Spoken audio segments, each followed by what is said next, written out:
안녕하십니까. 이번에는 세 번째 절인 설문을 작성할 경우의 유의사항에 관해서 간단히 설명을 드리도록 하겠습니다. 이 부분은 복지사 시험에서 출제가 자주 되는 분야인데 그렇게 또 어렵지는 않습니다. 그래서 여러분들이 언뜻 봐도 금방 이해가 될 수 있는 내용을 포함하고 있기 때문에 여러분들이 좀만 기억을 해두시면은 이 부분에서 나오는 시험 문제는 그 점수를 따기가 매우 쉽기 때문에 신경을 써주시기를 바라겠습니다. 보시면은 너무나 그 뻔할 뻔짜 이야기입니다. 그래서 편하게 그냥 들어주셔도 될 것 같습니다. 저희가 이제 강아지도 이 부분이 중요하다니까 그동안 땡땡이를 치고 있다가 지금 이 사이버 강의실로 들어가가지고 수업을 듣는 장면이 포착이 되었길래 한번 찍어봤습니다. 여기 보면은 금방 알다시피 여러분들이 이런 개수를 전부 다 외울 필요는 없습니다. 봐도 금방 뻔할 뻔짜입니다. 문장을 분명히 써라. 그러니까 그리고 이제 그 이중 질문을 피해라. 이중 질문에 대해서는 그 나중에 설명을 드리도록 하겠습니다. 응답자가 대답할 수 있는 능력을 고려해라.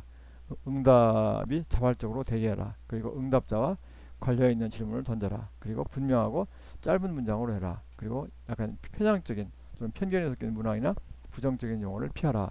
이런 식으로 되어 있어가지고 뭐 보시면 금방 전부 다 뻔할 뻔짜 이야기인데 이중 질문이라는 그 용어가 아마 여러분들이 혹시 모르시는 분은 처음 듣기 때문에 어려울 수가 있는데 나중에 보면은 전혀 어렵지가 않습니다. 그러면 각각에 대해서 한번 간단히 설명을 드리도록 하겠습니다. 첫 번째가 이제 문장의 명료화입니다. 뭐 문항의 명료화 또는 문장의 명료화 또는 문단의 명료화가 되겠는데 이제 질문의 경우에 1번 문항에서 이렇게 질문이 있습니다. 기하는 어떻게 저쩌고 있는데 이런 그 질문이 분명히 해야 된다는 것입니다. 이것은 뭐 두말하면 잔소리일 것입니다.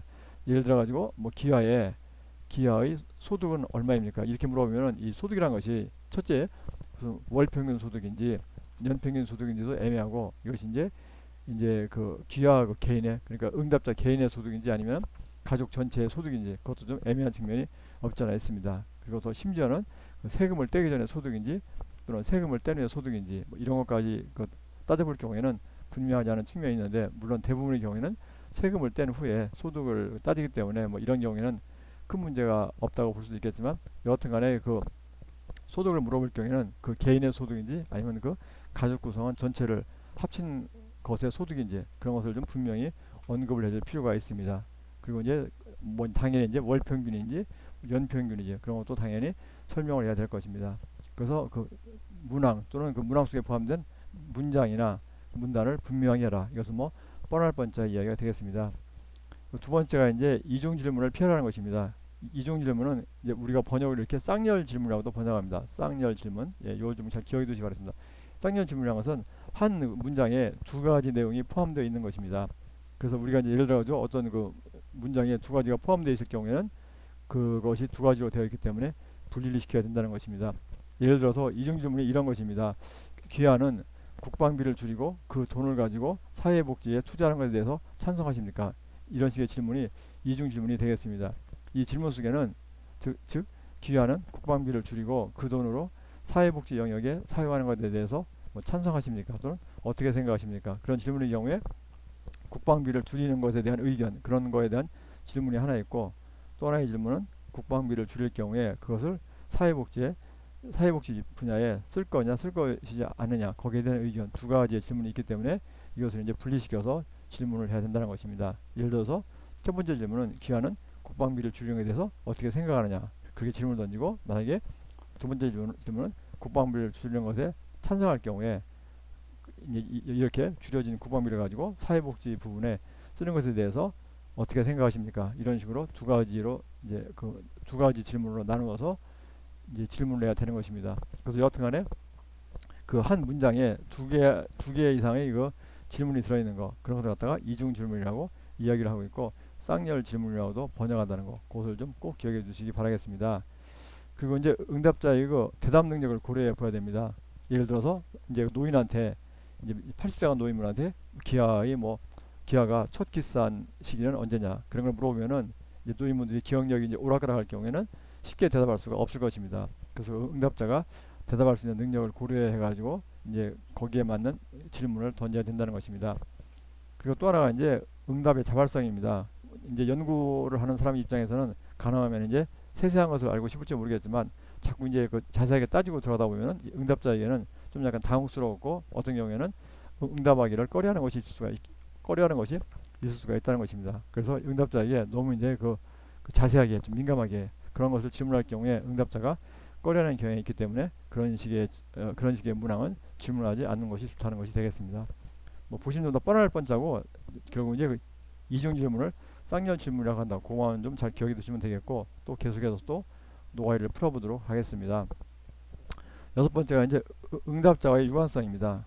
즉 질문을 던질 경우에 응답자와 관련이 있는 것을 질문해야 된다는 것입니다. 전혀 그 응답자가 알지 모르거나 관련이 없는 거 그런 것을 질문할 경우에는 그 응답 결과가 아무 의미가 없다는 것입니다. 그래서 뭐 뻔할 뻔짜일 것입니다.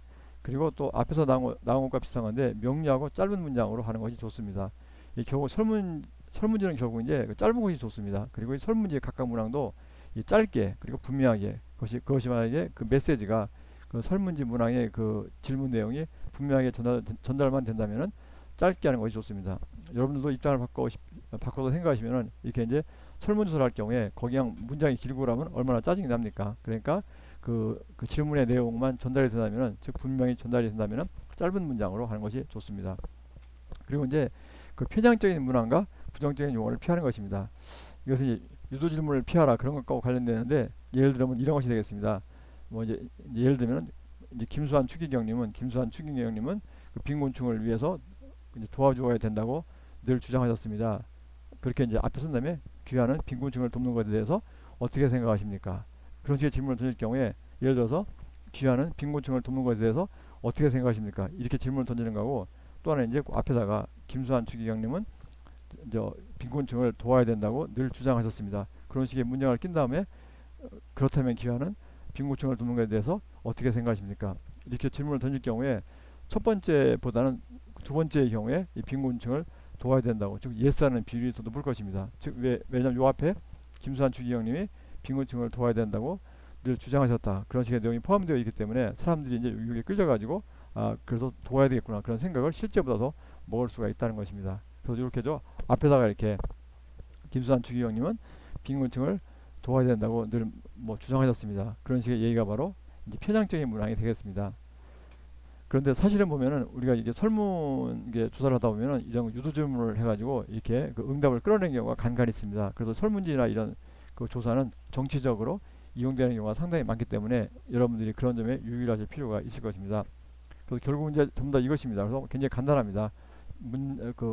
문장을 즉 질문 문항의 문장을 분명히 제시하고 이중 질문을 피하고 응답자가 대답할 수 있는 능력을 고려하고 그리고 응답이 자발적이 되게 너무 이제 그 자세한 것 민감한 것을 물어보지 말고 그리고 이제 응답자와 관련이 있는 것을 질문을 던지고 가능하면 분명한 선에서 짧은 문장으로 만들고 이렇게 표장적인 문항 그런 문항을 피하라 이런 것이 돼서 뭐 거기다 뻔할 뻔짜의 내용이 되겠습니다. 이것은 이제 한겨레 신문에 그 실린 글인데 이것은 바로 이제 그 편향적인 질문과 부정적인 용어 피하기 위해서 이 유도 질문과 좀 관련되는 것이 있길래 한번 여기에 옮겨봤습니다. 이게 보시면은 뭐 빨리 제가 읽어보겠습니다. 보시면 이것이 이제 여기 방패장인데 그 방패장이라는 것은 방사능 폐기물 처리장을 이렇게 줄임말입니다. 그래서 대개 보면 그 방사능 폐기물 처리장을 이렇게 지역에서 받기를 꺼려합니다. 그런데 이제 이분 교수가 그 김현철 교수님이 이런 식의 그 독자 투구를 했습니다. 보면 이제 제가 한번 빨리 읽어보겠습니다. 요즘 전북 군산시는 방패장 유치 문제로 몸살을 앓고 있다. 한 지역신문의 조사 결과로는 토론회가 시작되기 전까지는 찬반 어느 쪽도 일방적인 여론 형성에 실패한 것으로 나타났다. 그런데 지난 7월 18일 전라일보와 전주방송이 공동으로 한국갤럽에 의뢰하여 시민 여론을 조사한 결과 찬성 비율이 크게 높아졌다고 대대적으로 보도했다. 그러니까 이전에 이렇게 그 이제 찬반 어느 정도 찬성이나 반대나 거의 비슷했는데 후에 해봤더니 찬성 비율이 크게 높아졌다고 이제 나왔다는 것입니다. 그런데 그 신문 기사를 읽다가 나는 충격적인 내용을 발견하였다. 그들은 전북 지역 현안을 조사하였다고 했는데 방파제 관련 질문은 다음과 같았다. 이제 4번 문항 질문입니다. 원전센터 즉 방패장 부지 선정과 관련해 정부는 방패장 유치 지역에 고준위 처리장 건설 금지, 특별지원금 3천억 원 지원, 한국 수력 원자력 본사 이전 등 다양한 지원을 할 계획입니다. 누구께서는 귀하하는 전북도 내 지역에 방패장이 건설되는 것에 대해서 찬성하십니까? 1번 찬성, 2번 반대, 3번 모르겠다 그렇습니다. 예, 그래서 보면은 여기 보시면은 요 앞에 있는 것이 이렇게 여기 이렇게 있습니다. 그래서 이렇게 질문을 던지면서 이 방패장을 만약에 이제 유치할 경우에 즉 네가 찬성할 경우에 여기 보면 이렇게 그 이런 그 고준위 처리 그 처리장 건설을 금지하고 3천억 원을 지원하고 이 한국 수력 원자력 본사를 이전하고 이런 식의 좋은 그 혜택을 써놨습니다. 그래서 이런 혜택이 있으니까 너는 어떻게 찬성하냐 이렇게 하면은 이것이 바로 이제 유도 질문, 바로 이제 그 편향적인 문항이 되겠습니다. 그래서 결국은 이렇게 껴놨기 때문에 사람들이 만약에 이것이 없을 때하고 이것이 없을 때하고 이것을 꼈을 때를 비교해보면 이것이 껴있을 경우가 훨씬 더 찬성 비율이 높다는 것입니다. 그래서 이제 이것이 없을 경우에보다는 이것을 꼈을 경우가 찬성 비율이 높기 때문에 정부는 이제 찬성 비율을 이제 높게 하려고 이제 하는 것이기 때문에 이런 것이 이제 여론조사로서 근본적으로 이제 잘못된 것뿐만 아니라 정치적으로 악용되는 그런 사례가 된다고 볼 수가 있겠습니다.